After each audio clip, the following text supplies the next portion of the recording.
बिस्मिल्लाहिर्रहमानिर्रहीम। अस्सलाम वालेकुम स्टूडेंट्स। हम बीएससी मैथमेटिकल मेथड्स का चैप्टर नंबर 10 जिसकी एक्सरसाइज 10.2 हमने स्टार्ट की हुई है।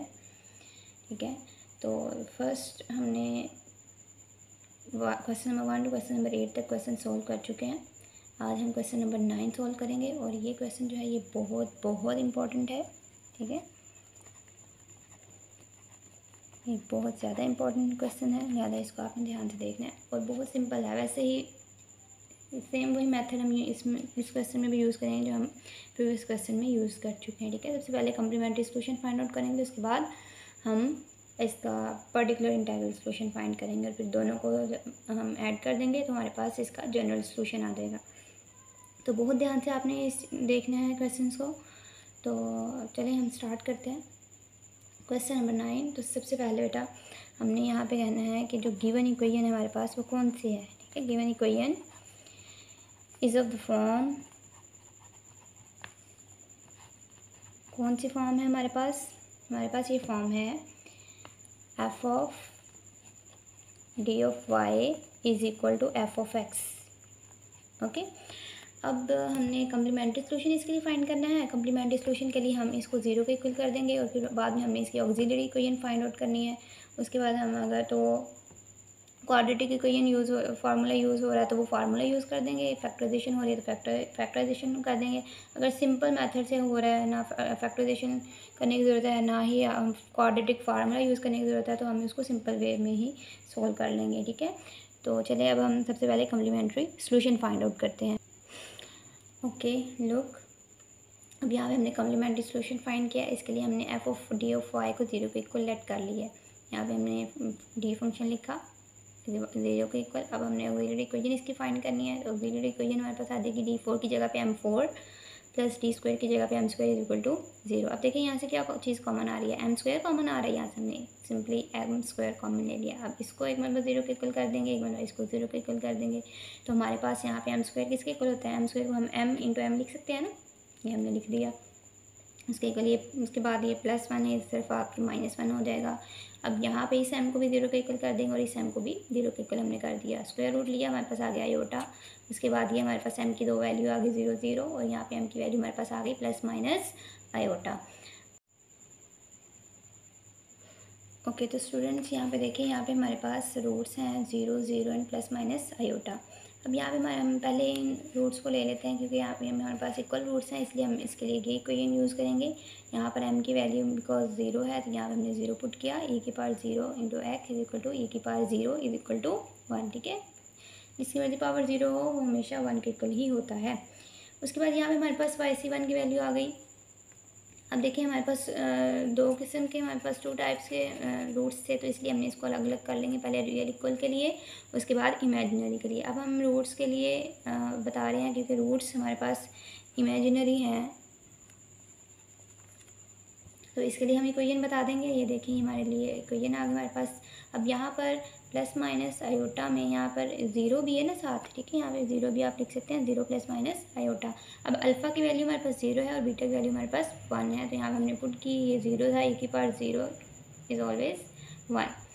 तो यहाँ देखिए ब्रैकेट ख़त्म की, बीटा की जगह पे 1 वैल्यू पुट की, तो यहाँ पे हमारे पास y⁻2 आ गया। अब क्योंकि कम्प्लीमेंट्री सॉल्यूशन हम फाइंड कर रहे हैं तो दोनों हमने फाइंड कर लिए हैं।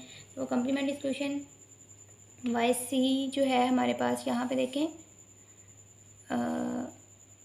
जब हमने ख़त्म कर दी इसकी वैल्यू तो ये हमारे पास आ गया। बीटा की वैल्यू जब हमने पुट कर दी, अल्फ़ा की वैल्यू पुट कर दी, तो ये हमारे पास y⁻2 आ गया। अब हमने कम्प्लीमेंट्री सॉल्यूशन फाइंड करना है, तो इसके लिए हमने ये लिया yc is equal to yc1 plus yc2।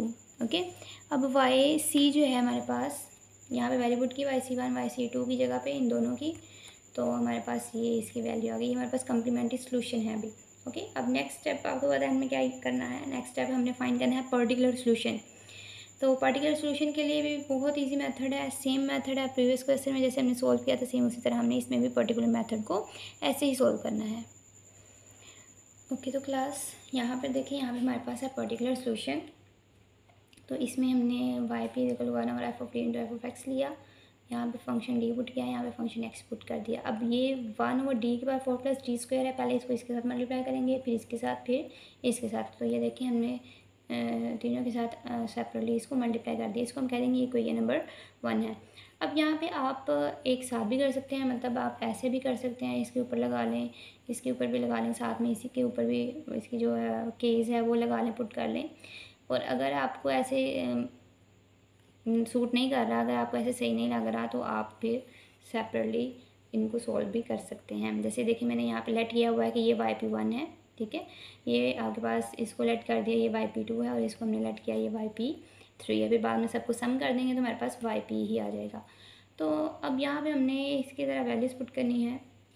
अगर आपने इन इक्वेशंस को नेमिंग देनी है तो नेम भी इसको दे दें। इसको कहते हैं ये स्मॉल ए इक्वेशन है, ये इक्वेशन हमारे पास स्मॉल बी है, और ये इक्वेशन हमारे पास स्मॉल सी है, ठीक है। ये इक्वेशन का नाम हमने दे दिया।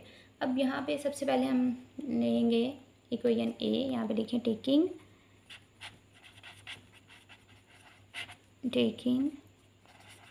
इक्वेशन ए, ठीक है, इस तरह से चाहे आप ले लें, ऐसे ले लें। अब यहाँ पे लिख दें टेकिंग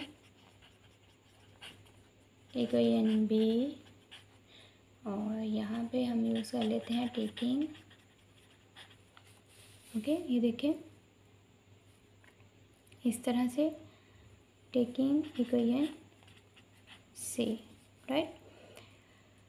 ओके, अब यहाँ पे हम इक्वेशंस लेंगे। यहाँ पे हम ज़रा इसको ओके, तो यहाँ पे हमारे पास आ जाएगा ये, तो देखिए यहाँ पर हमने YP1 ली की वैल्यू ली, यहाँ पे YP2 की, यहाँ पे YP3 की। अब यहाँ पे देखिए यहाँ पे x² है, क्योंकि पोलिनोमियल फंक्शन है, तो इसकी केस में हमने पढ़ा था कि अगर पोलिनोमियल फंक्शन होगा तो आपने बाइनोमियल सीरीज़ अप्लाई करना है। तो बेटा बाइनोमियल सीरीज़ अप्लाई करने के लिए आपके पास उसकी फॉर्म होनी चाहिए, मीन्स आपके पास ये लाजमी हो, जैसे वो होती है ना 1 - x⁻n, ठीक है, ये उसकी होती है तो फॉर्म। तो ये हमने फॉर्म बनानी है। इसके लिए हमने क्या किया, हमें 1 चाहिए, 1 बनाने के लिए हमने d² को कॉमन लिया, तो अंदर हमारे पास रह देगा इसकी जगह पे 1 और इसकी जगह पे आ गया d², ये एज इट इज़ आ जाएगा।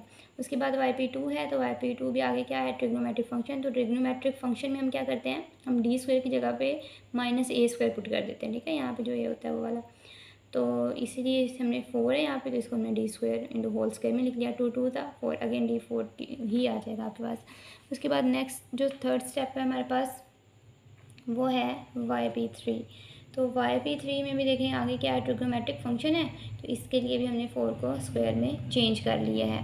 अब नेक्स्ट हमने इसके ऊपर इसकी कंडीशंस अप्लाई करनी है, फिर हमने देखना है कि क्या ये फेलियर केसेस हैं अभी या नहीं है। अगर हैं तो फिर हम इसकी डिफ्रेंशिएशन करेंगे, अगर नहीं है तो फिर वैसे सिंपली सॉल्व कर देंगे। ओके, तो ये देखें यहाँ पर हमने 1+d² नीचे डिवाइड हो रहा था, इसकी पावर बनाने के लिए हम इसको ऊपर ले गए। यहाँ पे आगे हमारे पास -1 × 3 of x² वैसे आ जाएगा। उसके बाद हमारे पास YP2 है, YP2 में हमने पुट करना है d² की जगह पे -1², बिकॉज जो a है उसकी वैल्यू हमारे पास 1 है। तो यहाँ पे देखिए हमने वैल्यूज़ पुट कर दी, इसी तरह हमने यहाँ पर भी वैल्यूज़ पुट कर देनी है, ठीक है, सेम मेथड। अब यहाँ देखें, यहाँ पर स्टूडेंट्स हमारे पास हमने यूज़ करना है बाइनोमियल सीरीज़ को, ओके। तो ये देखिए हमने बाइनोमियल सीरीज़ यूज़ की है। यहाँ पे मैंने आपको बताया था कि बाइनोमियल सीरीज़ को वहाँ तक एक्सपेंड करना है जहाँ तक आपके पास x फंक्शन है, ठीक है। अगर स्क्वायर तक है, 2 तक है, तो 2 तक ही एक्सपेंड करना है। अगर 3 पावर है इसकी x की तो फिर उसको 3 तक, अगर 5 पावर है तो फिर 5 तक एक्सपेंड करना है। इसे जो हायर अमाउंट होंगे उसको आपने निगलेक्ट कर देना है। तो यहाँ देखिए हमने लगाया 1 प्लस पावर नीचे उतारी -1 × d² as it is, okay. अब नेक्स्ट जो हमारे पास आता है वो आता है -1, ये।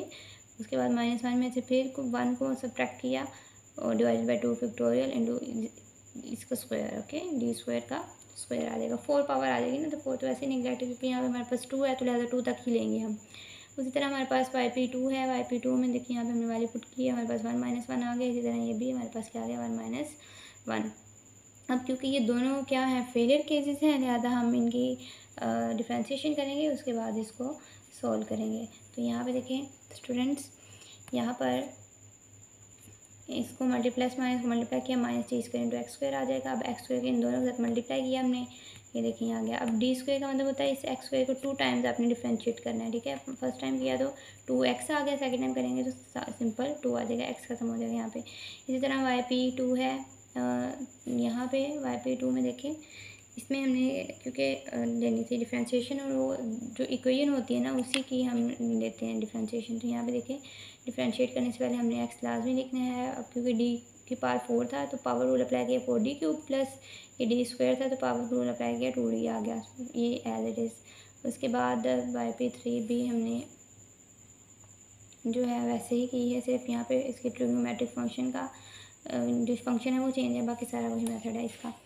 ओके, तो YP1 अब हमारे पास आ जाएगा, इसका हमने डेरिवेटिव लिया, ये आ गया, ठीक है। इसी तरह हमने इसका लिया YP2 का डेरिवेटिव तो नहीं लिया, d³ था ना, क्योंकि अब ट्रिग्नोमेट्रिक है तो हमें पुट करना पड़ेगा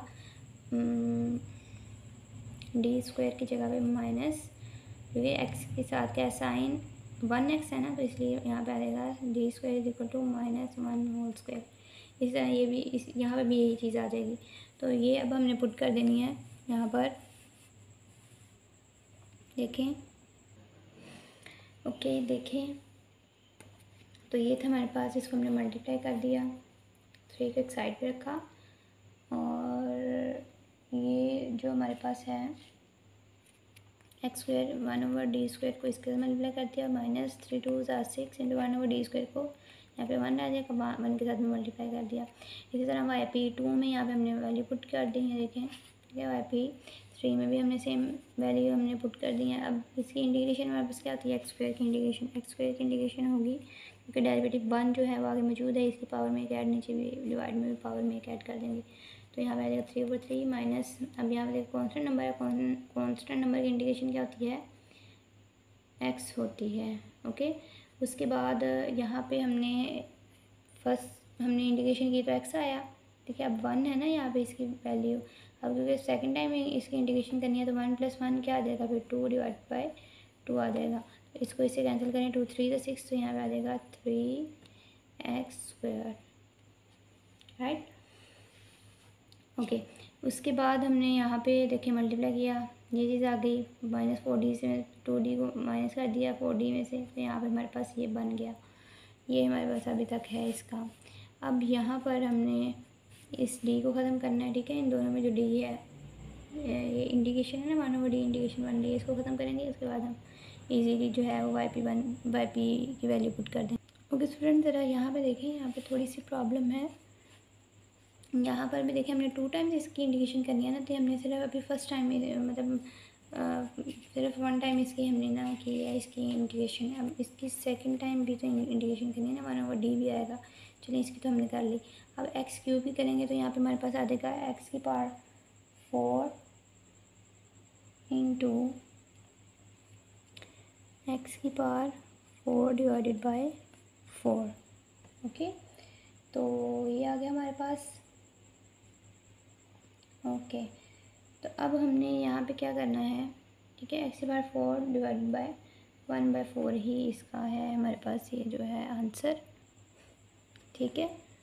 तो ये हो गया हमारे पास, ये आ गया YP1, ये हमारे पास है YP2, ये हमारे पास है YP3। अब यहाँ पे हमने क्या करना है, देखिए 2 1 2 2 3 6, और यहाँ पर भी हमारे पास है, देखिए यहाँ पे ये 2 इस 2 से कैंसिल हो जाएगा, और नीचे हमारे पास क्योंकि माइनस भी है तो ये माइनस जो है वैसे मतलब इसको हम एक साइड पे लिख लेंगे, ठीक है। ये कुछ नहीं है, ये प्लस है, वैसे तो अगर आपको माइनस लग रहा है तो नहीं, माइनस नहीं है, ये प्लस है।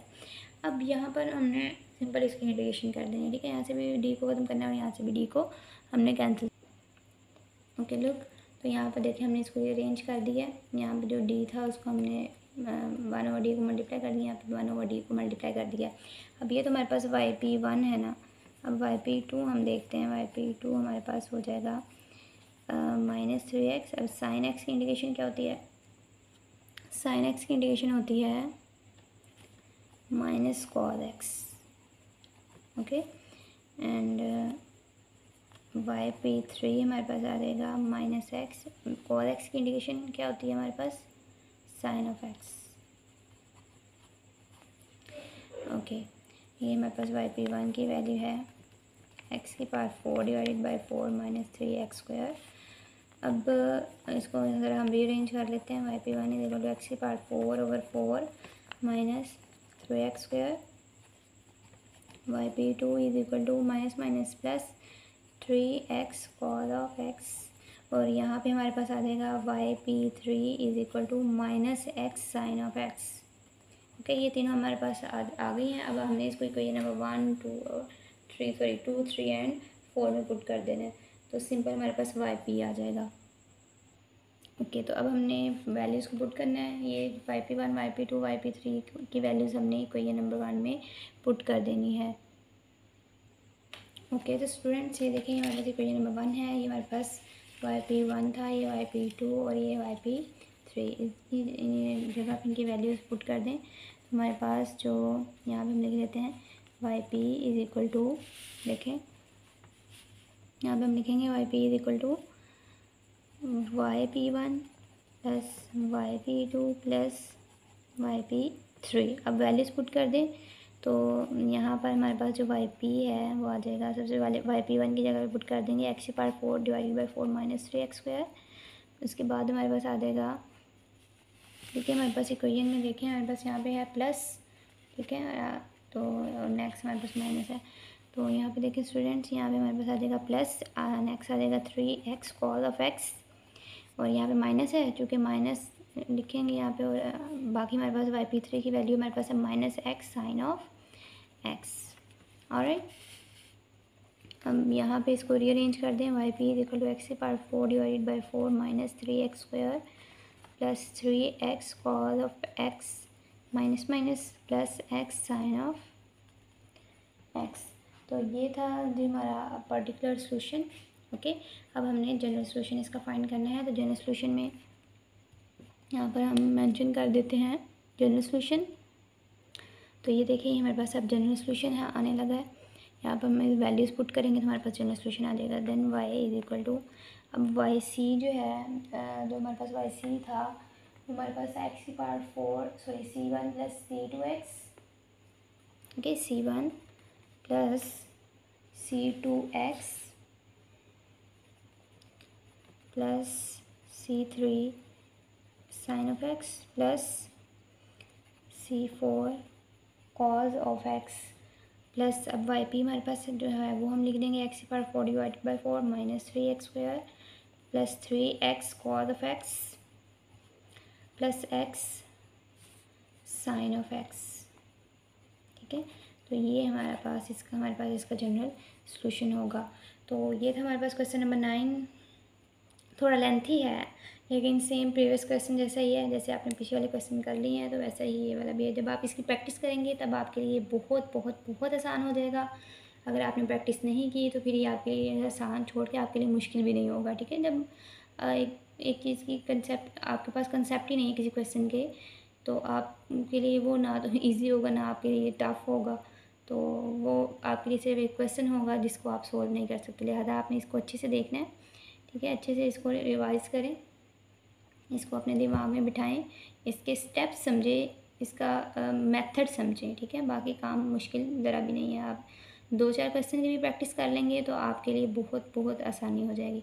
तो बेटा अगर आपको क्वेश्चन की समझ नहीं आई है तो प्लीज़ लाजमी आप कमेंट में मुझे मैसेज करें, तो मैं इंशाल्लाह आपके सवाल का, आपके क्वेश्चन का आंसर आपको ज़रूर करूँगी।